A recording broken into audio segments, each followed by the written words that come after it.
ধেয়ে আসছে নিম্নচাপ। আবারও কবে থেকে বৃষ্টির সম্ভাবনা আছে, যা থেকে ভারী থেকে অতি ভারী বর্ষণ, এরই মধ্যে বজ্রবিদ্যুৎ সহ দমকা ঝোড়ো হওয়ার সাথে ঝড় বৃষ্টির আশঙ্কা।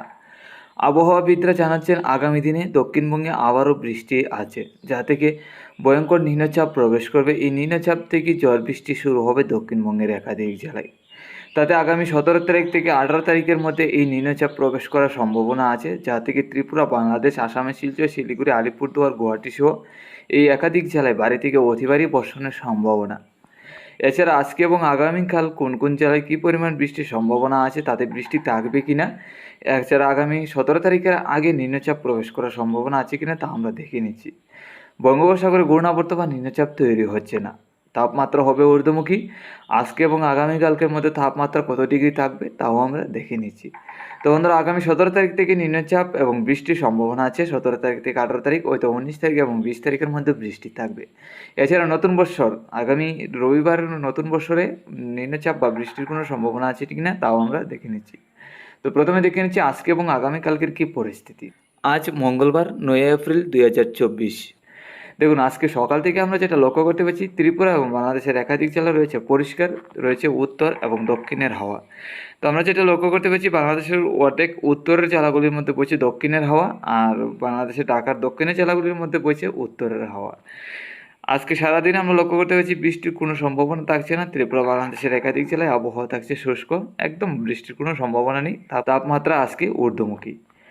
আগামীকালকেও যদি সকালের দিকে চাই, আর তেমন বৃষ্টির কোনো সম্ভাবনা নেই। গুয়াহাটির সাইড নিয়ে কিছু বৃষ্টির সম্ভাবনা আছে, এছাড়া বাকি জেলাগুলি পরিষ্কার।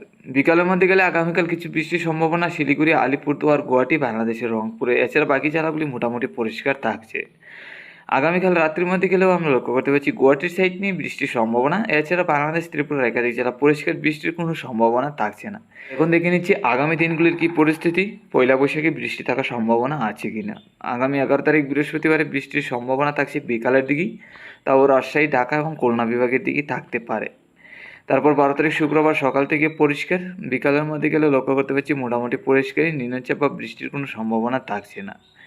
13 তারিখ শনিবারের মধ্যে গেলে সকাল থেকে পরিষ্কার, বিকাল দিকে যদি চাই আমরা বিকাল দিকে বৃষ্টির কোনো সম্ভাবনা লক্ষ্য করতে পারছি না। তো 14 তারিখ রবিবার, এই রবিবারে হচ্ছে পয়লা বৈশাখ। পয়লা বৈশাখের দিনে আমরা তেমন বৃষ্টি বা নিম্নচাপের কোনো সম্ভাবনা লক্ষ্য করতে পারছি না। আবহাওয়া শুষ্ক, মোটামুটি ঊর্ধ্বমুখী থাকবে, তাপমাত্রা গরম বাড়বে। তো আগামী 17 তারিখ থেকে 18 তারিখের মধ্যে তো নিম্নচাপ আবারও প্রবেশ করছে, ভারী থেকে অতি ভারী বৃষ্টির সম্ভাবনা আছে। তো 17 তারিখ আপডেটে আজকে দেখাতে পারলাম না, আগামী দিনগুলিতে নিয়ে আসবো। এখন চলে যাচ্ছি তাপমাত্রায়। আজকে দুপুরের মধ্যে আমরা যদি তাপমাত্রা লক্ষ্য করি, তাহলে কিন্তু 35 থেকে 34 আমাদের ত্রিপুরা এবং বাংলাদেশের একাধিক জেলায় থাকবে। 34 থেকে 35-এর কাছাকাছি মোটামুটি গরম থাকবে। আগামীকাল দুপুরের মধ্যে লক্ষ্য করতে পারছি আমাদের ত্রিপুরা এবং বাংলাদেশের একাধিক জেলায় থাকবে 37 থেকে 38। তো বাইরে থেকে অতি ভারী গরম ওইদিকে থাকবে ত্রিপুরা, বাংলাদেশে, আসামের শিলচর, শিলিগুড়ি, আলিপুরদুয়ার, গুয়াহাটির দিকে থাকবে 32 থেকে 33। তো আগামী দিনগুলোতে কিন্তু তাপমাত্রা ঊর্ধ্বমুখী হবে। তবে 11 তারিখের তাপমাত্রা আমরা লক্ষ্য করতে পারছি 32 থেকে 29-এর কাছাকাছি ত্রিপুরা, বাংলাদেশের একাধিক জেলায়। তারপর 12 তারিখ থেকে আবার ঊর্ধ্বমুখী হবে তাপমাত্রা। 13 তারিখ থেকেও বাড়বে তাপমাত্রা 38 থেকে 39-এর কাছাকাছি। 14 তারিখে তো 39 থেকে 40-এর কাছাকাছি থাকবে ত্রিপুরা, বাংলাদেশের তাপমাত্রা।